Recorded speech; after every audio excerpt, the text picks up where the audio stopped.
one. Sorry, Judy.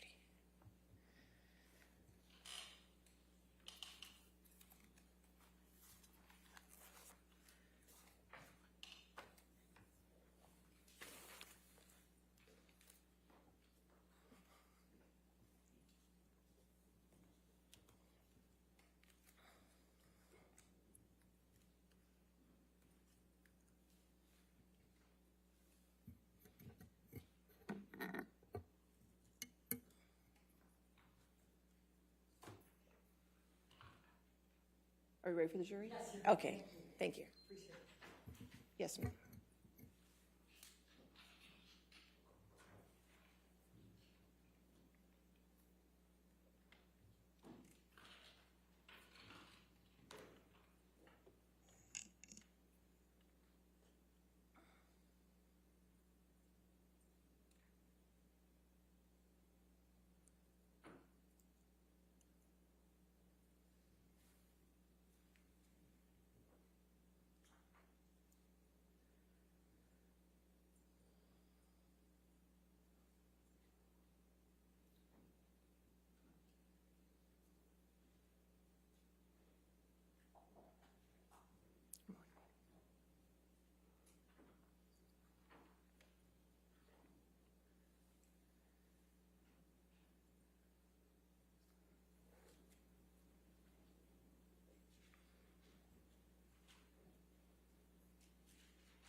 All right. Good morning, ladies and gentlemen. All right. Dr. Hughes, if you can come back to the stand for me, please. All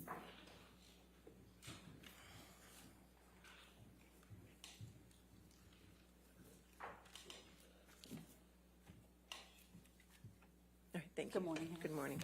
All right. Cross-examination. Thank you, Your Honor.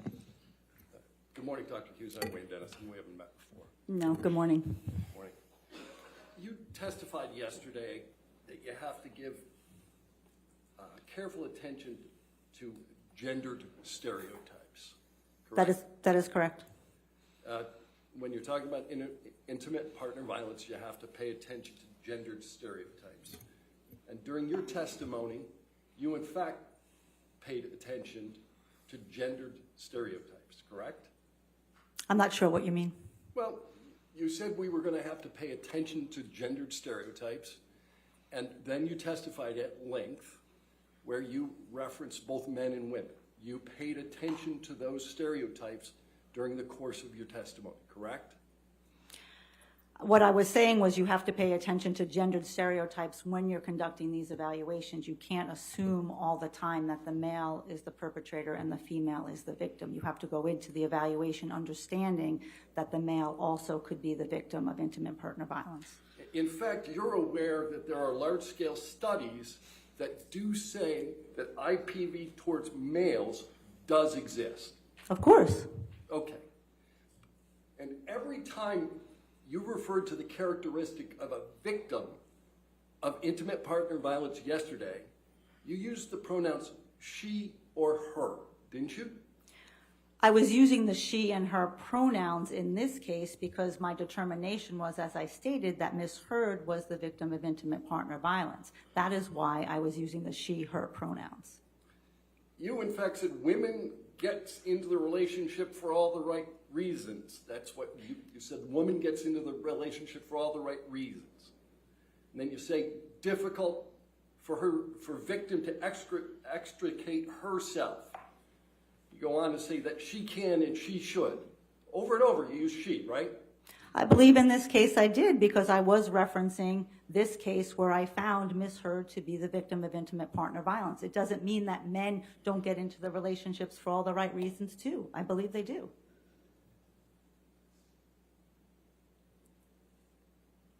Nearly every time you referenced the perpetrator of IPV, you used he or him, didn't you?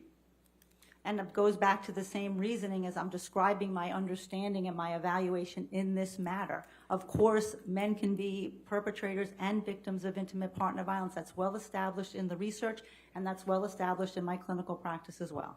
Isn't the reason that you used the pronouns that you did that you almost always testify on behalf of a woman? That's not correct. You don't even remember the last time you testified on behalf of a man.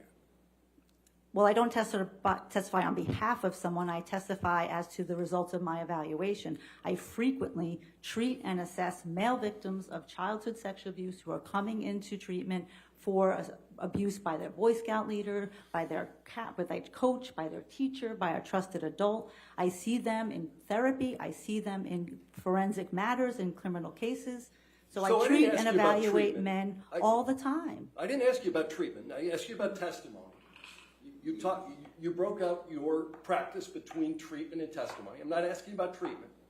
When's the last time you testified on behalf of a man? I testified recently in a deposition on behalf of a man who was traumatized because he was wrongly convicted. At the time of your deposition 6 weeks ago, you couldn't remember a single time you had testified on behalf of a man. I testified in my deposition that I testified in a case of a man who was wrongly convicted about 20 years and suffered physical and sexual violence in prison, and I detailed the traumatic effects of that happened on that gentleman. All right, why don't we take a look at your deposition? Sure.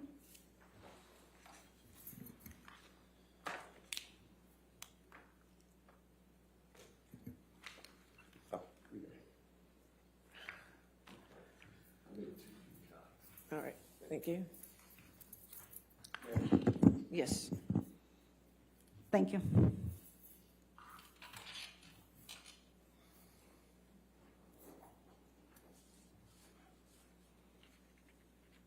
All right.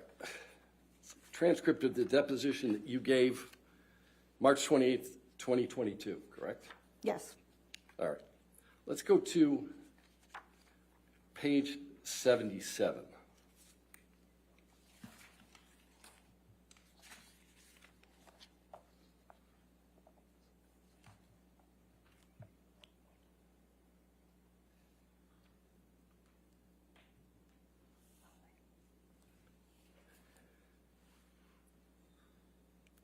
Let's look at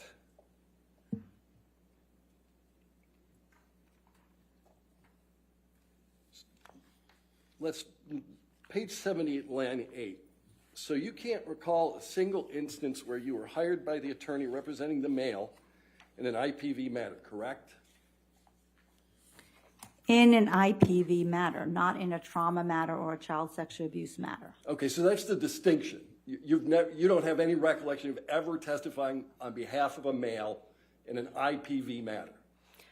As I stated yesterday, the very first case that I testified in was in a same-sex intimate partner violence where the man was the victim of another man. I routinely treat and assess same-sex couples where then the female can be the perpetrator of another female, and the male can be the perpetrator or a victim of his partner.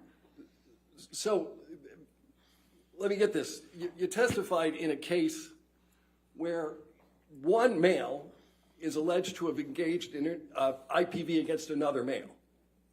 Correct. All right. Okay. But that's the only one you remember. You remember.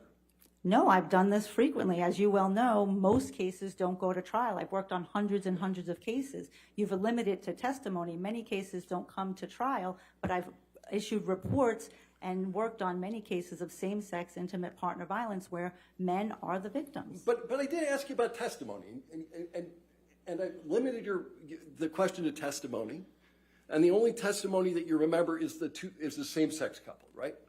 There were multiple same-sex couples, I believe, that I testified That you testified in court at trial. I believe so, yes. All right, but you didn't remember that in March. I did remember that in March. Okay. You're a professional witness, correct? That's not correct. No? You make hundreds of thousands of dollars a year testifying in court, correct? Not testifying in court. I conduct thorough, comprehensive psychological evaluations of individuals who are involved in a court case. The majority of those cases never show up in a courtroom. And half of my practice and half of my income is about my clinical work with people who are coming to me for therapy. I didn't ask you about the other half of your income. I'm asking you whether you made hundreds of thousands of dollars a year testifying as an expert witness in court. As you're phrasing that question, that's not correct. That would be the amount of income that I generate from my forensic practice. I testify perhaps maybe once or twice a year. Most of the work is done behind the scenes in evaluating individuals and issuing reports. But you'll agree with me that a big part of that practice is providing expert witness testimony. That's not correct. No? That's not a big part of your practice. If I testify twice a year, that's not a big part of my practice. All the other time is doing the work for the cases and evaluating the individuals and issuing reports.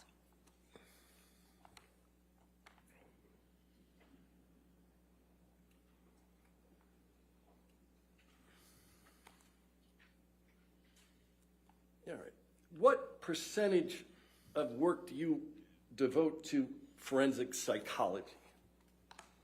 As I stated yesterday, I say half and half clinical, half forensic, but I also have a substantial amount of time that I use in the professional activities and serving on professional boards. So what portion of your practice do you provide expert witness services? I think you're using the expert witness services synonymous with the forensic psychology part of the practice. So the forensic psychology practice, what I do here today is one part of it, and it's a smaller part as opposed to all of the evaluations and individuals that I'm assessing. Your practice is successful enough that you maintain your offices on Madison Avenue in New York, correctly? Correct. I've had that office since 2005. Right. And you're sufficiently successful at your forensic work that you're able to perform unpaid work at a hospital, correct? Correct, and I also do pro bono work as well. All right. In fact, you actually instruct others on the use of expert testimony in court cases, correct? On the use and understanding trauma and violence abuse in the courtroom and how to, for advocates and people who could not have this level of training or experience, how to come into the courtroom and talk about very difficult issues of domestic violence, yes. All right. Can we pull up PX 1241?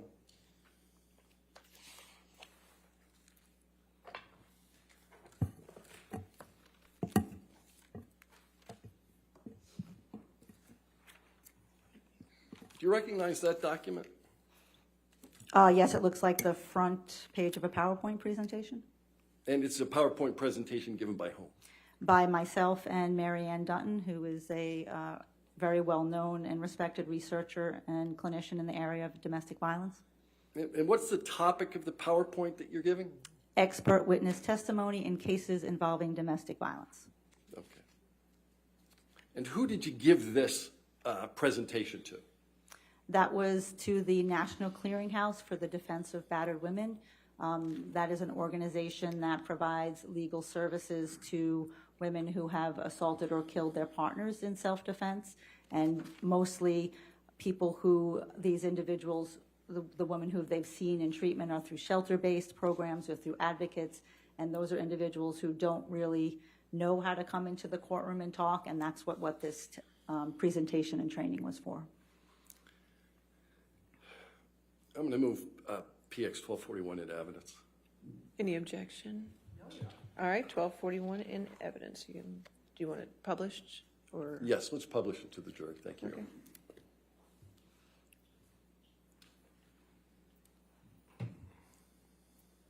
All right. Why don't we pull up PX 1242?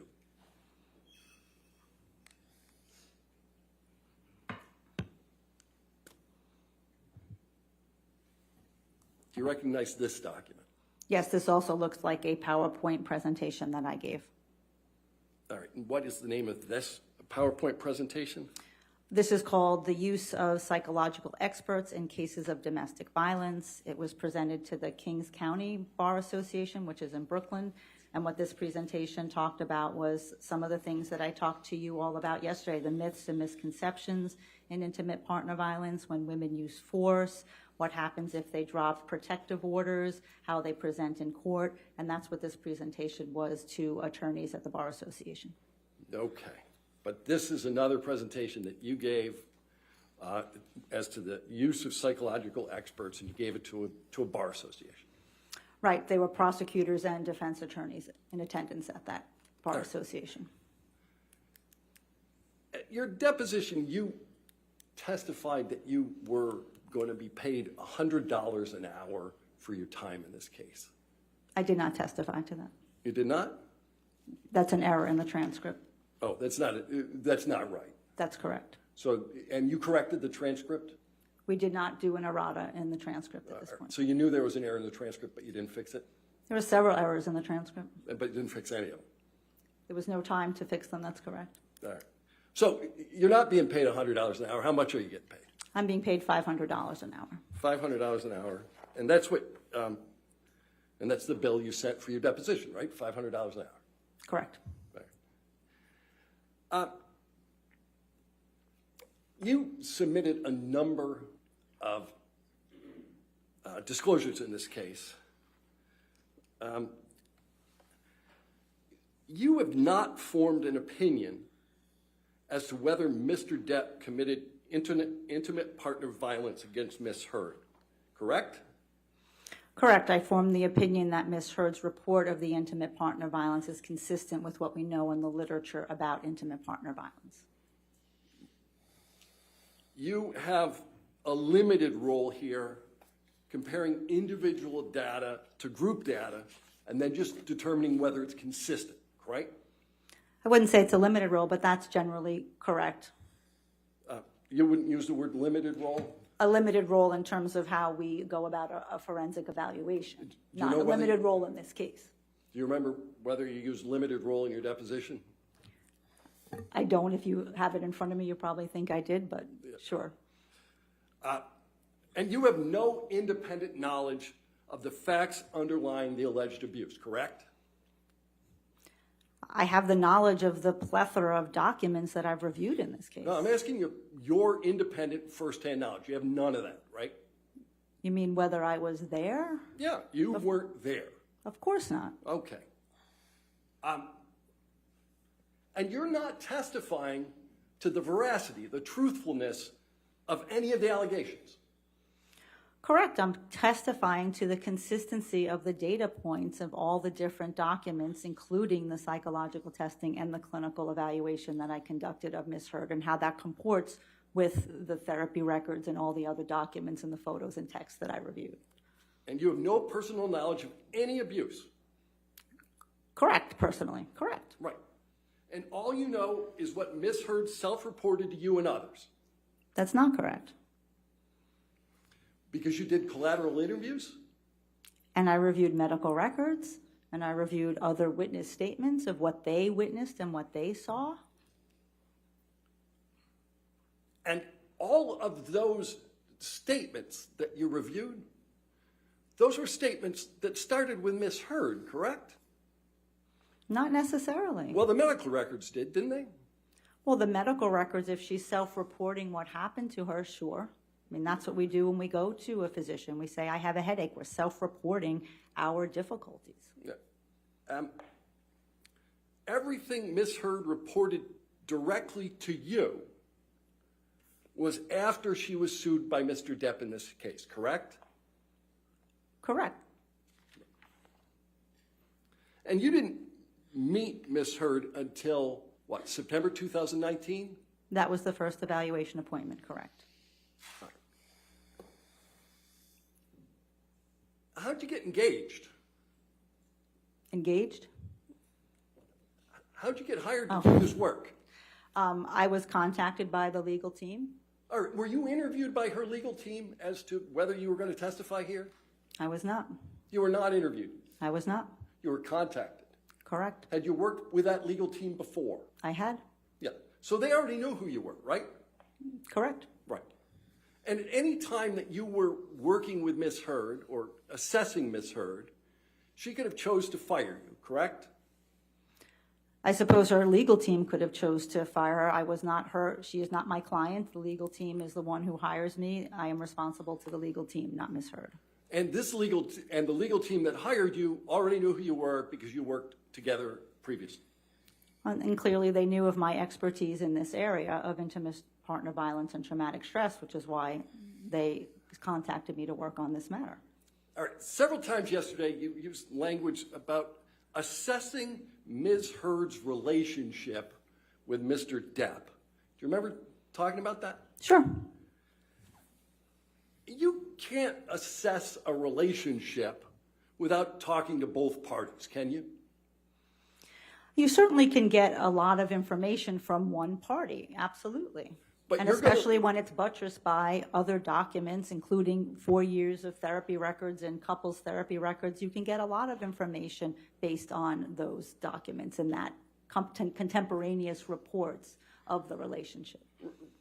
Respectfully, I didn't ask whether you get a lot of information. I asked whether you can assess a relationship without talking to both parties.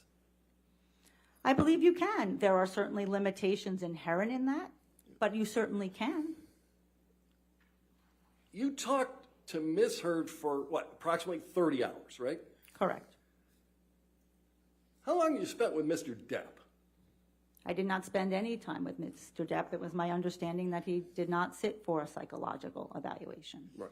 In fact, you never met Mr. Depp, have you? I have not. But you purport to be able to assess the relationship between Mr. Depp and Ms. Heard? But I also read Mr. Depp's transcripts of his testimony. I watched his deposition testimony. I reviewed his medical records. I reviewed his text messages. So it's not necessarily totally blind. I did have information, although I'm not making a conclusion about Mr. Depp himself. Is the standard now not necessarily totally blind? I'm not That's how sure. you assess the relationship? If it's not necessarily totally blind, I can assess it? No, we assess as clinical psychologists relationships all the time. That's what we're trained to do. Certainly someone who's been trained in intimate partner violence to understand and look for the dynamics that happen in that relationship. And then when we have external data that supports what the individual is telling us, way before this legal case even came on the scene, that becomes very strong data to support that conclusion. Let's talk about some of that data. Sure. All right? You chose to conduct some collateral interviews, Correct. right? And you interviewed Dr. Bonnie Jacobs. Correct. And you looked at her notes, Correct. and you know that Miss Jacobs, Dr. Jacobs, doesn't know anything about the version of what happened in Australia until Miss Heard had already been sued, correct? I believe she was not in treatment with Dr. Jacobs at the time the Australia incident occurred, so that would be correct. She did reach out to Dr. Connell Cohen about Australia, who she was treating with at that time contemporaneously. All right, I'll ask you about Dr. Cohen. We'll get there. All right. So, you know that Miss Heard stopped seeing Dr. Jacobs in August 2014. That's correct. And she didn't go back until after she got sued, right? I believe that's the date. I'd have to look to make sure, but I believe that you're correct. Yeah. And you said you reviewed you interviewed Dr. Connell Cohen. That's correct. And you also reviewed his deposition testimony. That's correct. And you know that he testified that when he was treating a patient, he assumes the patient is telling the truth, correct? I believe he said something to that effect in his deposition. And If he has wasn't- no reason to believe otherwise, if there's no other data to believe otherwise, that your patient's not being totally honest with you, then you believe what they're saying. Right. No other data to believe otherwise, but the sole thing that's happening is Ms. Heard is talking to Mr. Cohen, or Dr. Cohen. I wouldn't say she's talking to him, she's going to him for therapy, and he's using his clinical psychological expertise to understand the connection between her symptoms and what she's reporting, what's going on in her life. All right. But you understand that he testified that he assumes the patient is telling the truth. Again, I understand that statement in his testimony. I have a lot more rich information of having spoken to him for 2 hours and reviewing his clinical notes. He testified he was making a leap of faith with respect to that, right? With respect to the truthfulness. Again, that was not my understanding of speaking with him and reviewing his notes. I'm aware he testified something to that effect. All right. And you testified yesterday that Dr. Cohen never diagnosed Ms. Heard with any personality disorders. You remember that? Yes. In fact, Dr. Cohen's deposition testimony reflects the fact that he doesn't make diagnoses, correct? Correct, and I asked him specifically, did he have any indications that even if he doesn't, as his practice, use them, does she meet criteria for a personality disorder? And he told me she did not. All right, so you asked him specifically with respect to a topic that you haven't disclosed in your expert report, and then he made a conclusion that's reflected in no document. It's reflected in my notes. It's reflected in his notes about what he's treating. He's treating the symptoms. He's not focusing on the diagnosis, but he is treating the symptoms. You talked about Dr. Cohen's concern for Ms. Heard's safety. Correct. He wasn't talking about her physical safety, was he? Yes, he was. No, he was talking about her emotional safety. Wasn't that what he was talking about? He was concerned for both. Okay. Did Dr. Cohen testify that he never had the feeling that Johnny intended to hurt Ms. Heard? I believe he said that. I mean, he talked about Mr. Depp being very poorly controlled, and that's what made him, Dr. Cohen, concerned, because in those moments when he was not controlled, that he could accidentally seriously hurt Ms. Heard. Let's do this again. Ms. Heard told Dr. Cohen that Mr. Depp was poorly controlled, correct? That's not correct. Okay. He determined that from the treatment he was providing Ms. Heard. And he also had a couple session with Mr. Depp, and he also had correspondence with Dr. Kipper. So he had other information as to Mr. Depp's functioning. All right, you talked about Dr. Banks. Correct. Dr. Banks was doing relationship consulting, right? Consultation on relationship. Correct. And Dr. Banks only met with them once. Correct. All right. And you did an interview, I think, with Ms. Heard's mother, Paige. That's correct. All right. You'd agree with me that a person's family member is not the most objective source of information? Sometimes you have to certainly control for that the person may be wanting to be protective of their daughter, of course. And you interviewed Ms. Paige Heard after Mr. Depp had already sued Amber Heard. Right. The entirety of my work in this case happened, obviously, after the lawsuit. Did you review, in that context, any of Paige Heard's text messages with Mr. Depp? I'm not sure if I saw them with Mr. Depp. I do believe I saw some with Ms. Heard. I mean, Miss Paige Heard, Amber Heard's mother, did talk to me about her relationship with Mr. Depp. And she told you that she loved Johnny even after Amber alleged abuse, correct? She did. All right. Now, you testified that you approach a forensic evaluation with, I think you said it again today, a healthy degree of skepticism. Correct. All right. This skepticism didn't cause you to conduct interviews with, for instance, Laurel Anderson. Right, I did not speak to Dr. Laurel Anderson. And you chose not to speak to Dr. Laurel Anderson because you disagreed with Dr. Laurel Anderson? That's not correct. All right. What did Dr. Laurel Anderson do on behalf of Ms. Heard and Mr. Depp? She was a couples therapist that they sought. They had 4 couples sessions. As I stated yesterday, one of them in which Mr. Depp stormed out of. She did have a long, I guess, evaluation or interview with Mr. Depp individually and with Ms. Heard individually.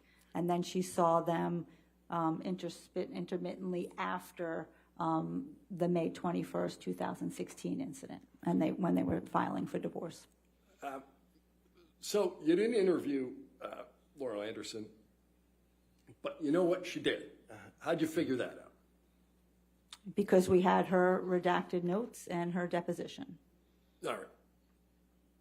And you understood from her deposition that Dr. Anderson didn't believe Ms. Heard to be a victim of spousal abuse? I believe those were her words, yes. And you also understood from her deposition that Mr. Depp had not had a very long history of being violent with any of his wife or women. That she said that as well. Yeah. But that's something about Ms. Heard significantly triggered him. She talked about that as well. And Dr. Anderson thought that Mr. Depp had been, her words, well controlled, I think for almost 20 or 30 years, correct? Up until this point, I believe she said. Right. I know that you testified that you reviewed medical records. Yes, All right. So, you know Ms. Heard had a personal nurse, correct, Erin Filati. correct. You didn't interview Ms. Filati either. I did not. You know she spent time with Ms. Heard on a regular basis during her relationship with Mr. Depp. Correct, I had her clinical notes that I reviewed. Right. And you reviewed her deposition testimony, Correct, some of which the jury's heard, right? I believe so. Yeah. And you reviewed the nursing notes. Yes, So you know that Ms. Heard admitted to a history of eating disorders to Ms. Filati, correct? I know that's in the notes. That's nowhere else in any other record, so I'm not sure where that came from. But you relied on everybody else's notes. And there are some things that I disagreed with, like I disagree with Dr. Laurel Anderson about it being mutual abuse. Right. So the stuff you disagree with, you disregard, and the rest you keep, correct? That's not correct. But that's what you did. That's not correct. All right. You know that Ms. Filati saw Ms. Heard immediately after she returned from Australia. I'd have to look at the notes again to be sure, but I know she did see her when she came back from Australia. That's correct.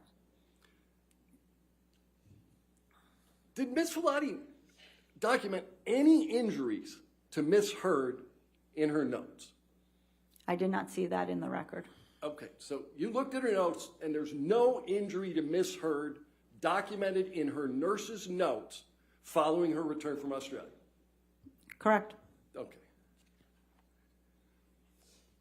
You talked about this concept, which you then defined, lethality.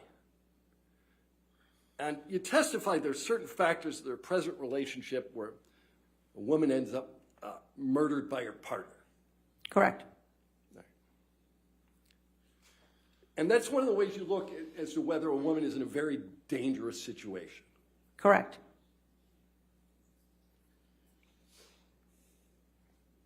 Can we pull up PX92?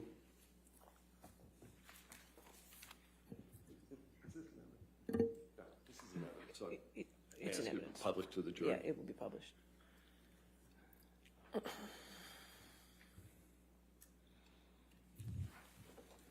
you know what this is? I believe this is the knife that Miss Heard gave to Mr. Depp as a gift. All right. And you speak Spanish? Un poquito? Do you know what it says? Yes, it says hasta la muerta, until death. So a woman you suggest has characteristics of being afraid for her life, gives her intimate partner a large knife, which she has inscribed until death. That's your testimony? Well, there's context. Okay. We can do that later. So we talked about, you talked a little bit about Mr. Depp purporting to demonstrate jealousy with Ms. Heard. Do you recall that? Yes, I do.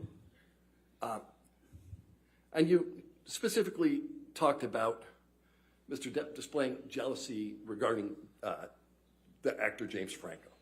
Correct. Yeah. Now, the very first time you met with Ms. Heard, she talked to you about Ms. Franco, Mr. Franco, James Franco, correct? I don't know if it was the first time, but I did ask about some other relationships. Okay, so why don't we do this? Let's go PX 1246. I just want to go to the first page.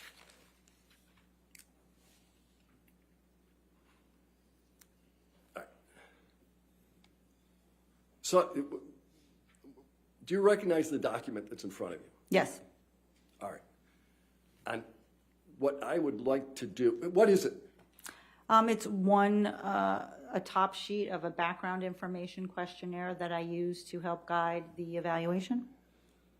Okay. So, now, this is, who filled it out? I filled it out, Whose form is it? my form. All right.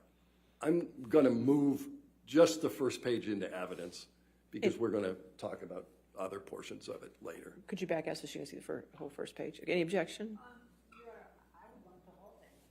Okay, I can't. All right, we will admit the whole thing into evidence. You want the whole thing in evidence? Sure. I have no objection whatsoever. All right, 1246 in evidence in full.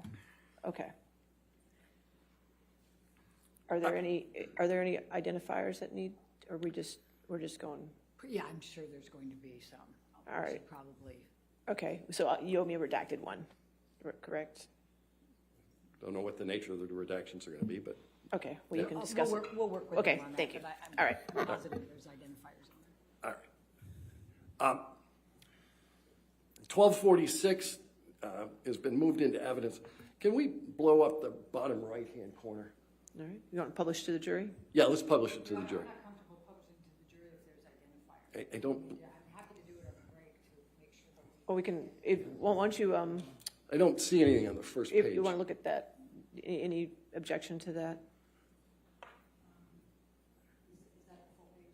Well, that's what they're going to show. right That's now. what we're going to show. All right, publish then. All right. All right. So this is the bottom corner, your notes. And it's under the section of your notes that's entitled Intimate Relationships.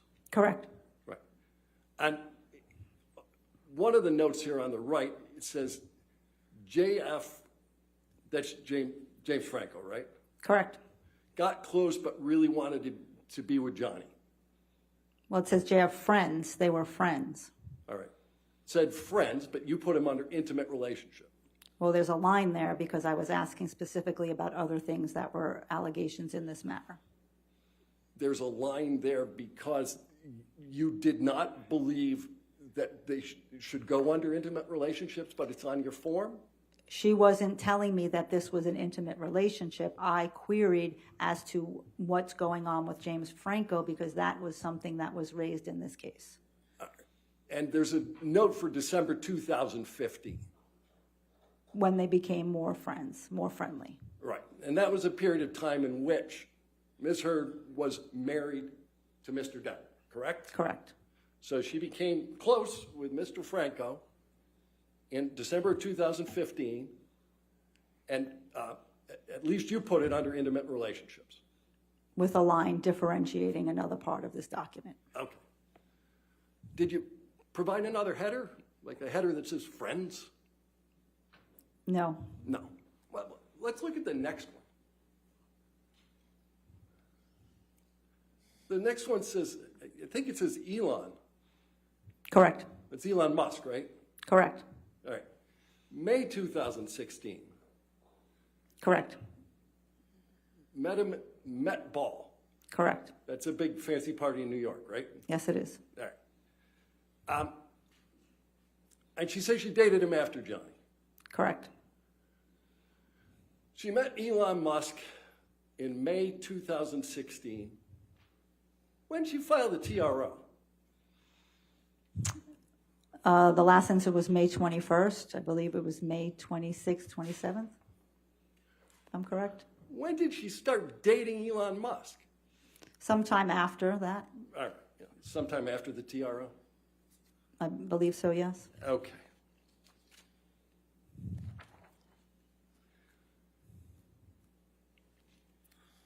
we can take that down.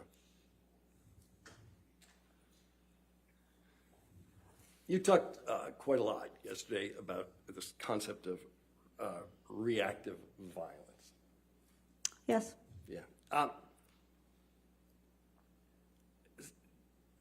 Just so I understand your position on this, is it your position that if Miss Heard was abused, she gets to hit Mr. Depp? That's not my opinion. But you know she hits him, right? And I testified to that. Right. And how many times do you believe that she told you that she hit him? Do I believe that she told me, or how many instances were there? Well, I don't know. How would you know other than her telling you? You weren't there, right? I was not there, that's correct. All right. How many times did she admit to hitting him? She indicated a number of times in a number of instances. You indicated that you had listened to audio recordings as part of the work you did in this case? That's correct. All right. I'd like to play you a portion of one of those recordings. It's Plaintiff's Exhibit 343. It's already in evidence. And for the record, the portion I want to play is 2 minutes 46, 246.01 to 247.20.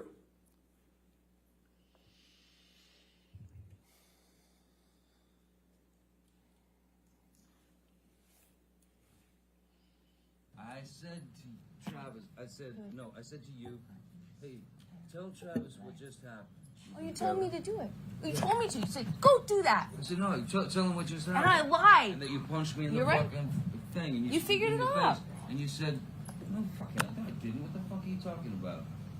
And I didn't watched punch you you. lie. And then I didn't punch you, and by then- the way. I'm sorry that I didn't hit you across the face in a proper slap, but I was hitting you. It was not punching you. Babe, you're not punched. Don't tell me what it feels like to be punched. You know, you've been in a lot of fights. You've been around a long time. I know. Yeah. No, when you fucking have a close You face. didn't get punched. You got hit. I'm sorry I hit you like this, but I did not punch you. I did not fucking deck you.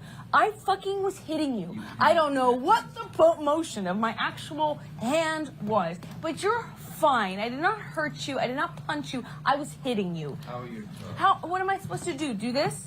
How are you I'm not sitting here bitching about it, am I? You are. That's the difference between me and you. You're a fucking baby.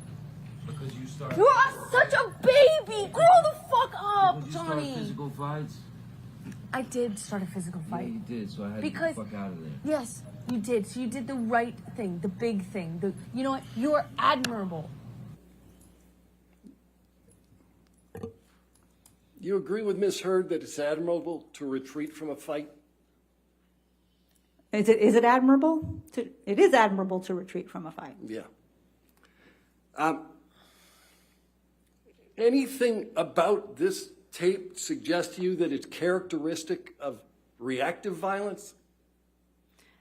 In this instance, if true, if she said she hit him first, then that would not be reactive violence. All right. You testified that Ms. Heard reported to you that she engaged in low levels of violence, correct? Well, I don't think she said that. I think that was the characterization of knowing the types of minor and severe levels of violence. Oh, okay, I got it wrong. You consider low levels of violence. Well, I considered what the literature and the research talks about low levels of violence as opposed to severe levels of violence. And I think you suggested that Ms. Heard sustained more severe injuries, correct? I think I said more frequent injuries. More frequent, but not more severe. Well, certainly the incidents in Australia and the sexual violence and the incidents on December 15th, 2015 were quite severe. You said you reviewed medical records in rendering your opinion. Correct. And you reviewed photographs. Correct. Now, other than the reports to her therapists, which you call medical records, right? Yeah, I would call those medical records, Right. sure. Other than the reports to her therapist, there's not a single medical record that reflects any injury to Ms. Heard, is there? That's not correct. No. There is not other than what doctor reflected injuries to Ms. Heard? The note by Erin Borum, her married name, I'm not recalling her married name, indicated that she was headbutted by Mr. Depp and that she went for a concussion check and she had a busted lip, and then she went to Dr. Kipper's office in order to get checked. What? And there's a medical record other than that note that reflects it? There's a note that she showed up at Dr. Kipper's office. There's a note in the But there's similar 2 nothing from days Dr. that Kipper, Dr. is there? Laurel Anderson saw the 2 bruises from that same incident as well. All right. You reviewed photographs. Yes. All right. I'd like to put up PX 144. It's been published to the jury briefly. I'm going to keep it up very briefly. That photograph doesn't reflect a low level of violence, does it? Well, that reflects a severe injury, I would agree. Yeah. Why don't we go to PX 145?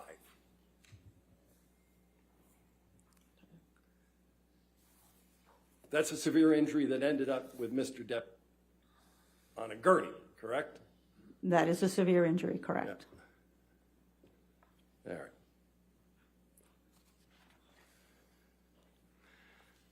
Is it your testimony that throwing a can of mineral spirits at your spouse is characteristic of reactive violence? If you are running away from your spouse who is trying to hurt you, yes. All right. So you can throw a can of mineral spirits. What about if you throw a can of Red Bull? Again, it depends on the incident I think that you're referring to. That was not necessarily reactive violence. That was in a state of frustration or anger. All right. So when you throw a can of Red Bull in a state of frustration or anger, that's not reactive violence. No. Right. What about if you throw a bottle of vodka because your husband fell off the wagon? Is that reactive violence? Are you asking me hypothetically? I'm asking you, would that be a characteristic of reactive violence? Throw a bottle of vodka because your husband fell off the wagon. If it's in the middle of an assault, perhaps. If it's independent of that, no. Right. So, for instance, if your husband was just having a couple of shots at the bar. Again, you would need more information and context to make that determination. All right. You don't think that's a reflective of reactive violence? And you'll agree with me that when you throw the second bottle, that's not reactive violence. If somebody's throwing multiple bottles, again, psychological violence and abuse is psychologically destabilizing, which destabilizes individuals' coping strategies. That is absolutely true. Lost what's true.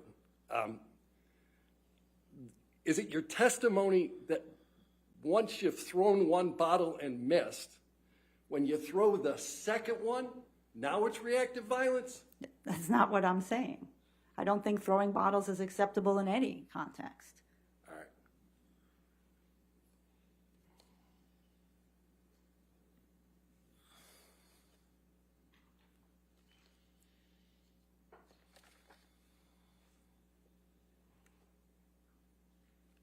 All right. I'm going to ask you about some of the testing that you did.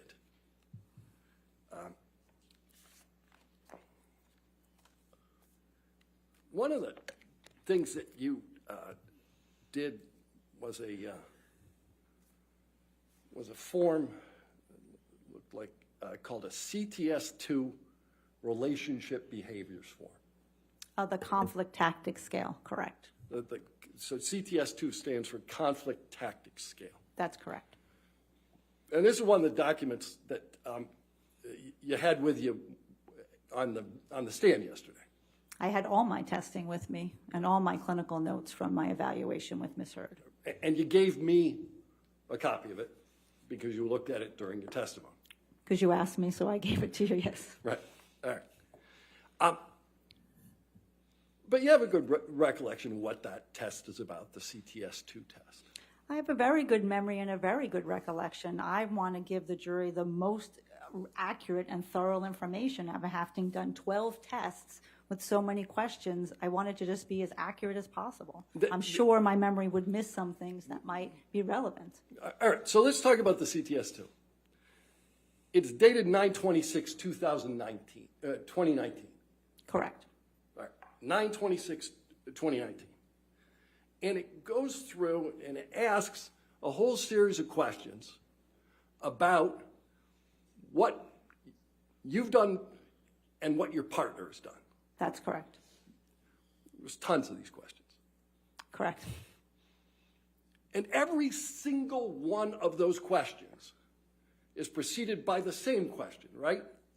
How often did this happen in the past year? Correct. You knew that as of 9/26/2019, not a single one of the things that Ms. Heard identified happened to her in the last year. Correct. Right. She was oriented to a different time frame to get a checklist of those behaviors. All right. And one of the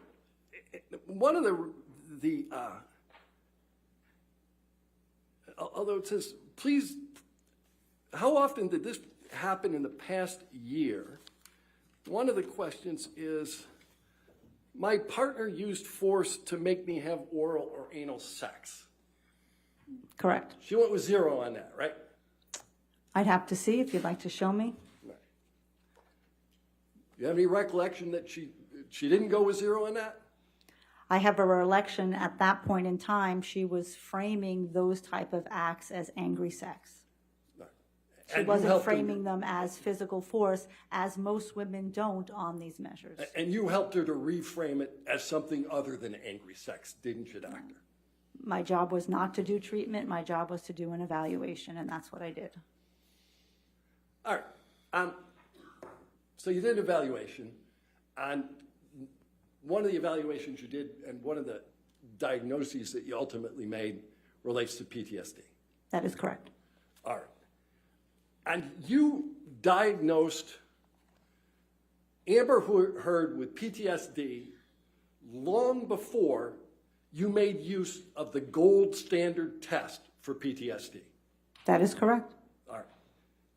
And I make the diagnosis of PTSD in my clinical practice without using the CAPS all the time. All right. So just so you and I are on the same page, and I think we are, this gold standard test that I'm referring to is the CAPS-5. That is correct. That's the one that Dr. Curry administered, correct? Correct.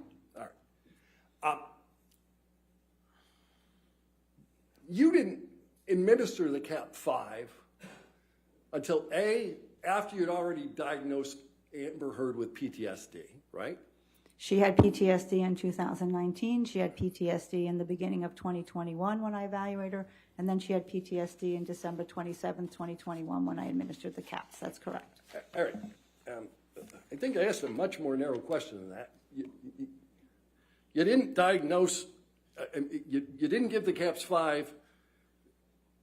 Hold on, I'm going to strike that question altogether and start it again. You had already diagnosed her with PTSD before you did the gold standard, correct? Before I administered the CAPS-5, there was enough data in the psychological testing and my clinical evaluation to establish that she met criteria for PTSD. That is correct. You submitted an expert disclosure in this case on January 11th, 2022. I believe the attorney submitted that disclosure, yes. You participated in that? In the January 11th, it was the same disclosure that went before. There were no changes on that. Did you reference the CAPS-5 in that at all? I don't believe I gave the results of the CAPS-5 to the attorneys at that point. All right.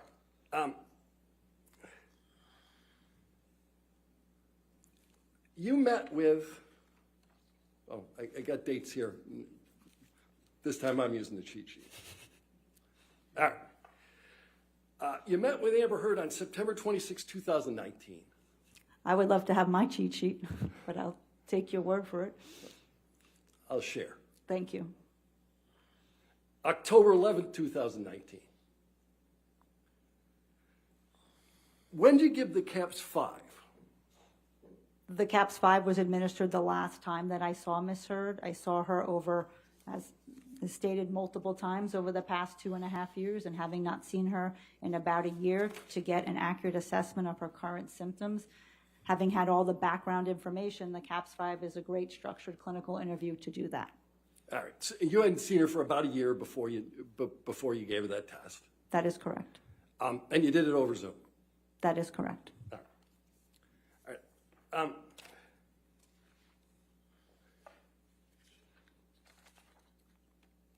Why don't we pull up PX 1247?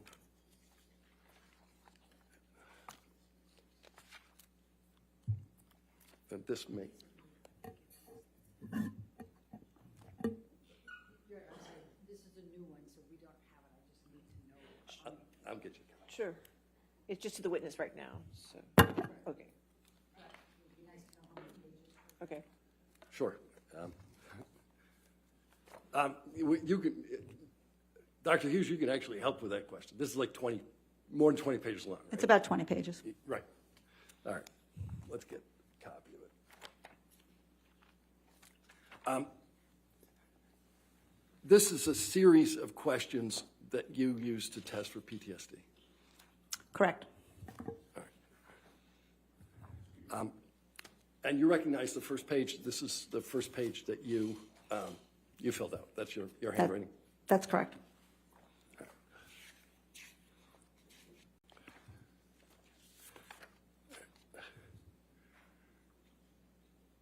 I'd like to publish the first page to the jury.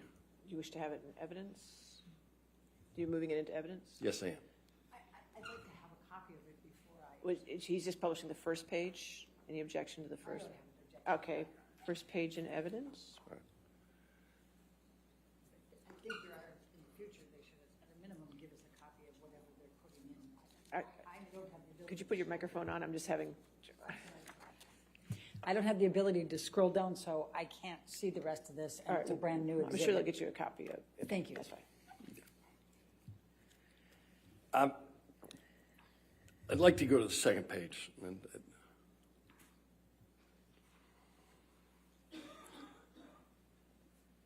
Can we put up the second page? Are you putting the second page into evidence? Not yet. Then I can't put it up. Oh, I'm sorry. I'd like the witness to see the second. The witness can see the second page. Thank you. This is the second page. This is instructions on how you do it. Correct. All right. And then we'll go to the third page. Let's let the witness see the third page.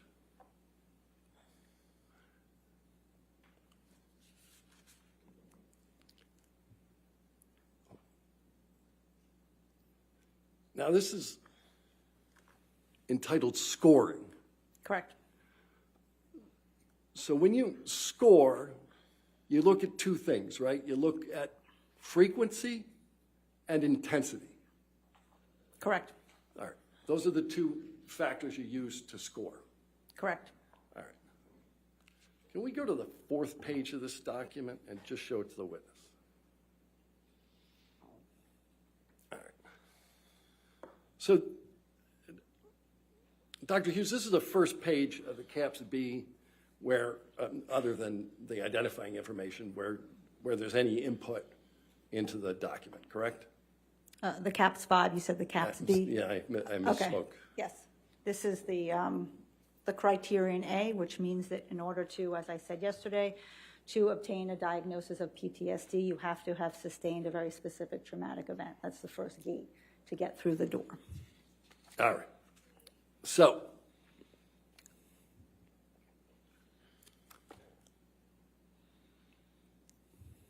Your Honor, I'm going to, I'd like to be able to get them a copy of this.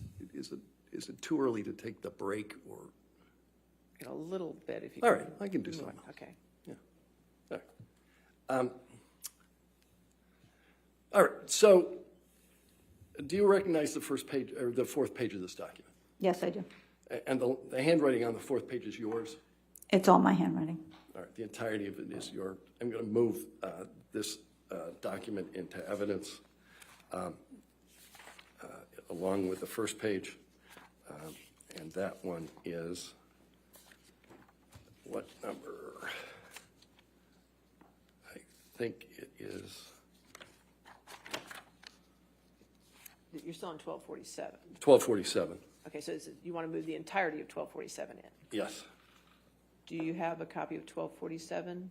It's Exhibit 1247? I don't have the whole page in front of me. Well, I mean, do you have plaintiff's exhibits 1247?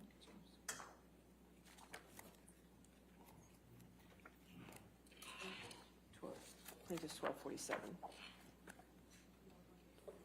I don't have it either. Oh, it's defendants 1435. 1435. Defendants 1435. I'll try to go as quickly as possible then. Take your time.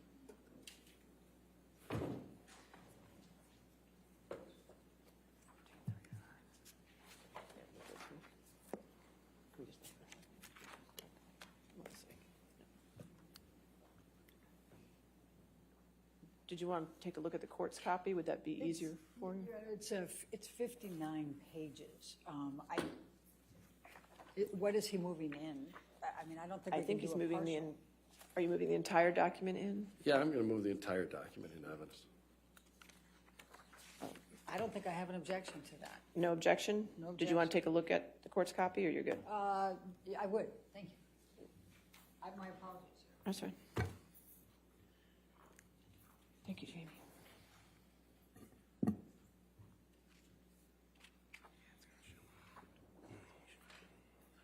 It's going to show the evaluation too, right? No objection, no.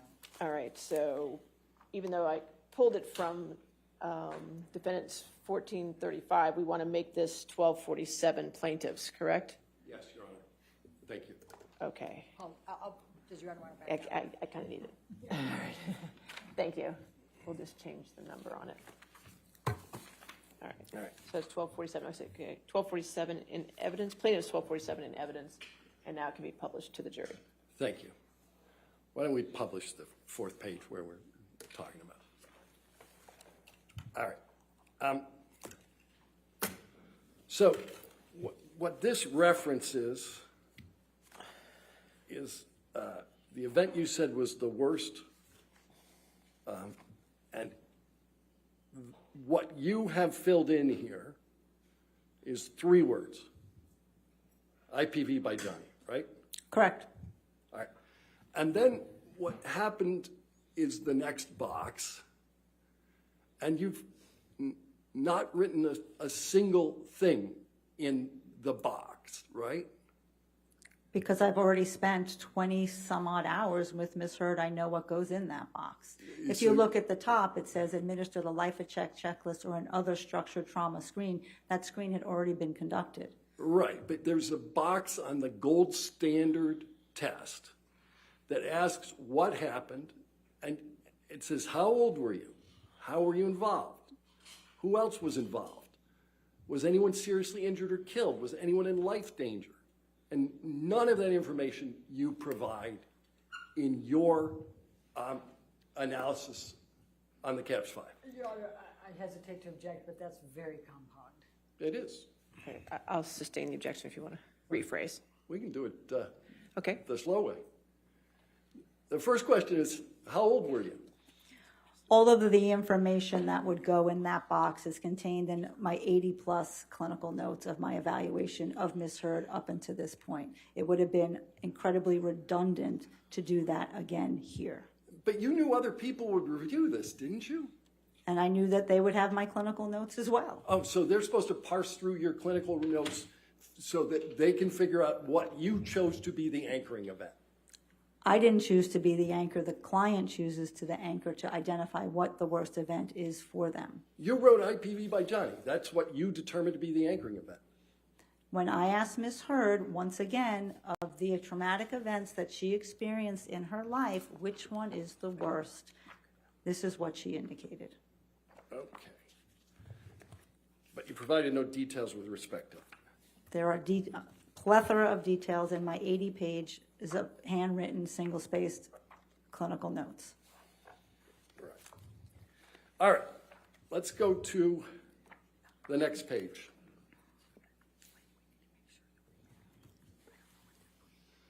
All right. You felt it appropriate to fill this page out, didn't you, doctor? Well, these are the questions about the symptoms, so I'm asking specific questions and getting her responses. Didn't you know this already? Well, I was making sure at this point, having not seen her for a year, what is the trauma expression at this time? It can change over time. It could go away. It can get better. It can get worse. All right. Why don't we go a couple more pages in? Let's go into page 7 of 20.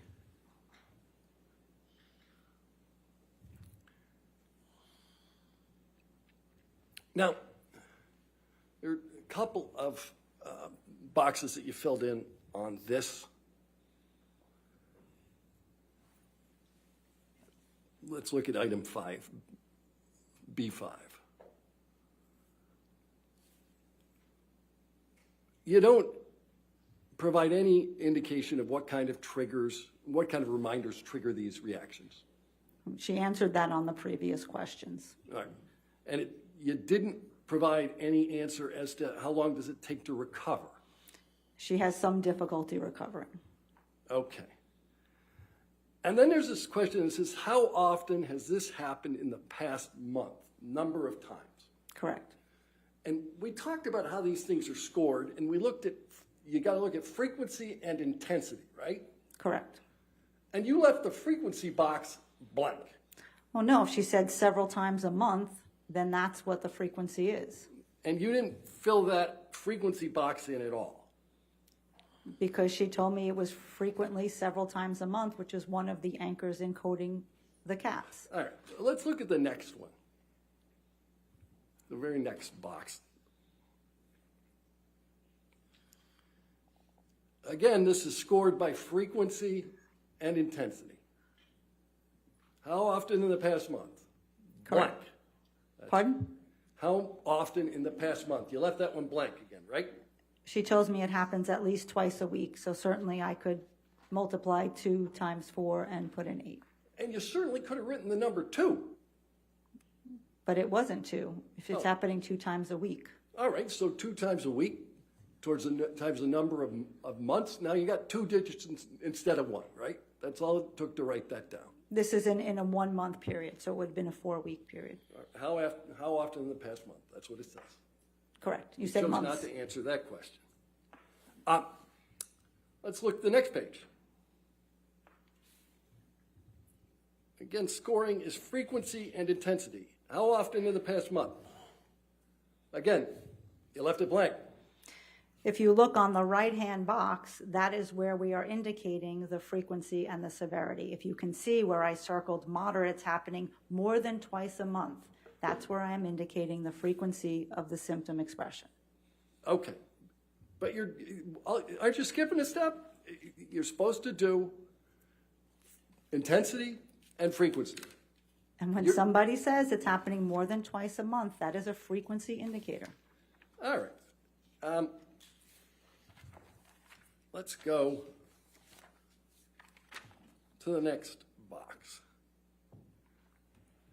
Again, we have, in the past month, how many of the important parts of event have you difficulty remembering? Number of important aspects. Didn't fill it up. Well, I listed 2 specific incidents of where she indicates she has important aspects that are missing. But all you had to do was put a number in here. You know you knew how to score this thing. Well, this measure actually doesn't get scored by the frequency. All right, you know something, you're right. Let's look at the next one. I know.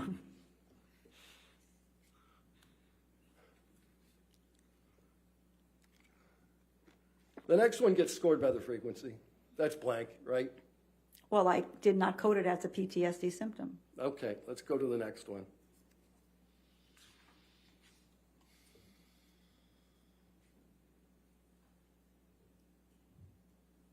How much of the time in the past month have you felt that way as a percentage?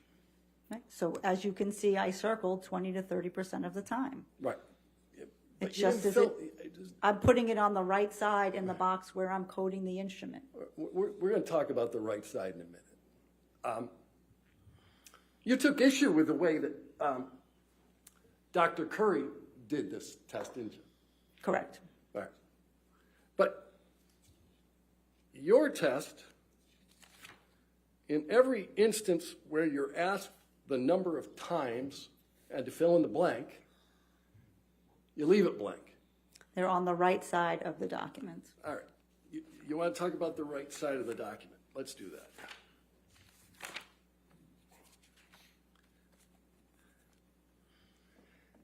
After you did the CAPS 5 for the anchoring, the 3-word anchoring event, IPV by Johnny, you went back through again and said, maybe I should consider childhood trauma as well, right?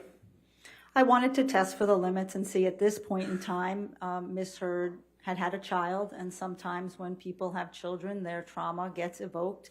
Is she having those symptoms as well? She already had, based on this instrument, the PTSD from the interpersonal violence. I wanted to see if there were any additional symptoms. All right. And you knew that she had had severe child abuse as a young person. That is correct. She grew up in a home full of heroin addicts, right? Opiate abuse, yes. Yeah. And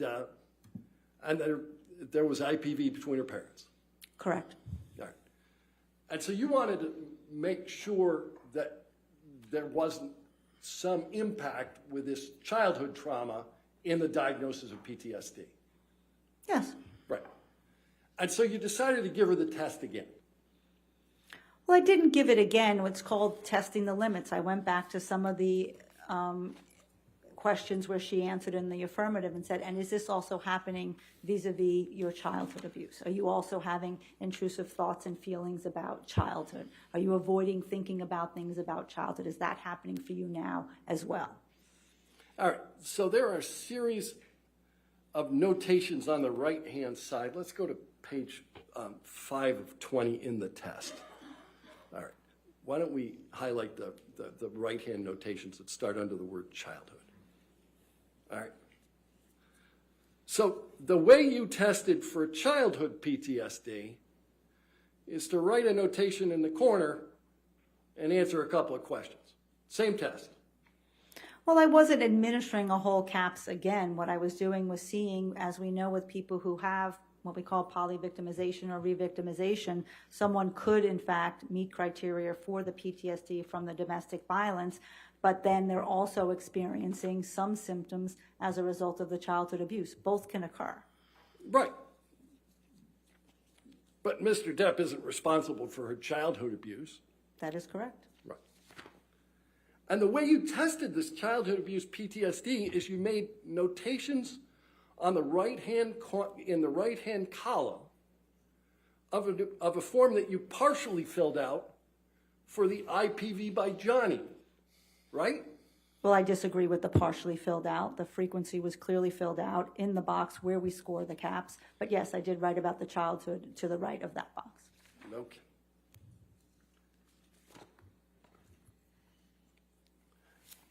And that is the appropriate way that the gold standard test for PTSD for childhood trauma should be administered. If there were any affirmatives and I needed to go further, I could have administered another CAPS 5. There were not. I did not need to do that. Okay. So you chose not to do a second CAPS 5, although you knew that she had suffered from severe childhood trauma. No, because she wasn't suffering symptoms at that point in time, PTSD symptoms from the childhood trauma. All right.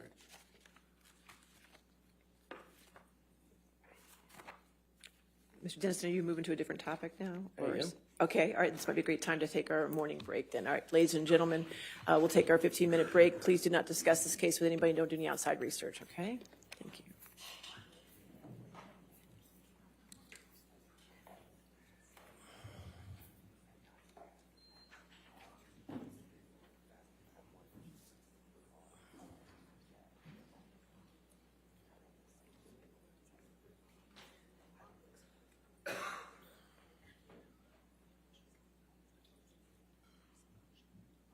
All right, we'll go ahead and take.